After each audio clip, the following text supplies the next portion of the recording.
Men's hoops will be squaring off against the Badgers of Wisconsin once again on Saturday, but this time they'll play host inside Carver Hawkeye Arena. The Hawks were unable to get the W the first time around, being completely blown out of the water by Bo Ryan's squad in Madison, but we take a look at the numbers going into this matchup. Iowa-Wisconsin series overall is a close one, with Wisconsin edging Iowa just 81-79. And the series gets even closer than that, with the last 7 meetings being decided by 7 points or fewer. However, Wisconsin has come out on top in the last 4 meetings. But when the Hawkeyes traveled up to Madison this season, the usual competition disappeared as they were blown out by the Badgers 82-50. Wisconsin came out shooting 9 3-pointers and only gave up 1 turnover to lead by as much as 34 points just over a week ago. If the Hawkeyes want a chance to split this season, they're going to have to stop Wisconsin's star senior Frank Kaminsky. The forward averages 17.2 points and is shooting at 53% this season. Not to mention he's backed by 2 other Badgers, Sam Decker and Nigel Hayes, who are averaging double digits per game. Iowa will have to answer to every Wisconsin drive and then some, as well as have star performances defensively from centers Adam Woodbury and Gable O'Shaney in the paint if they even want to stand a chance to beat the #1 team in the Big Ten. It will be an early one Saturday as Iowa and Wisconsin will tip off inside Carver at 11 a.m. It won't be just a rematch for the Hawks, but it'll be another opportunity for Wisconsin transfer Jared Utoff to beat his old team for the first time. Taylor Mathis takes a look at the junior, who's averaging over 11 points. Just 2 years ago, junior Jared Utoff called himself a red-shirted Wisconsin Badger. Flash forward to today, and Utoff is a starting forward for the Hawkeyes. And Coach Fran McCaffrey believes he has become a prominent piece in Iowa's game.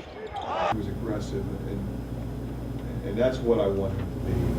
You know, he hit some pull-up jumpers early, then he hit the big 3, and when he's playing like that, we're a better team. As the Hawkeyes have recently headed into a swarm of Big Ten play, Utoff has propelled the team offensively with wins over Ohio State, Nebraska, and completed a game-winning jumper against Minnesota, which has seemed to really boost his confidence. Coach had faith in me and knocked the last shot down, and he called a play for me, and luckily it went in.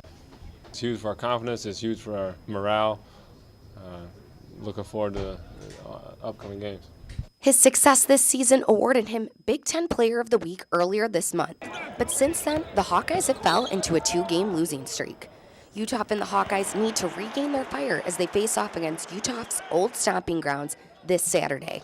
This is Taylor Mathis for Daily Iowan TV Sports. Here's what former teammate Kaminsky had to say prior to the season about playing against Utoff. To play against him for a year, I know he's a good inside-outside player. He can do a lot of things. He can shoot the ball very well. He can also has a very good post-up game. So it's going to be difficult to match up with him, but I'm sure we'll prepare for them. The Hawks could find the rematch increasingly difficult with the possibility that they'll be without their lead man, Aaron White. We'll hand it over to Taylor Brooks for an insight on White's injury. Thanks, ladies. Aaron White is always one to make a statement on the court by drawing fouls in the lane and putting defensive pressure on the ball. But this past Saturday, that physicality got the best of him when he ran into Purdue's Kendall Steffen early in the first half, leading to him sitting out for the rest of the game. Aaron White has continued to be Iowa's right-hand man this season as he averages 15.1 points and 6.6 rebounds a game, and leads most statistics amongst the team with attempted free throws, points produced, and his defensive rating. This makes it almost impossible for Iowa to replace what White brings to the table. When the collision at Purdue occurred, it was said that White had some type of stinger in his shoulder, meaning when a stinger happens, it is an injury to the nerve supply of the upper arm, either at the neck or shoulder, causing an electric shock that goes down the arm. Even though it's known that the injury is temporary, White is still said to be day by day when it comes to if he's going to play on Saturday at Carver Hawkeye Arena. With White potentially being out, this opens up new opportunities for players to step up. Players like Dom Ewell will most likely grab some of White's minutes if he isn't able to go on Saturday. With an almost sold-out game on Saturday, I'm sure the Hawks will hope to see number 30 on the court. Thanks, Taylor, and I know we also hope that White will be healthy in time for the game, but that will actually wrap up this courtside preview. But be sure to check out tomorrow's Matt Side show as the wrestling team will travel to Minnesota Friday to take on the second-ranked Gophers for the 100th time.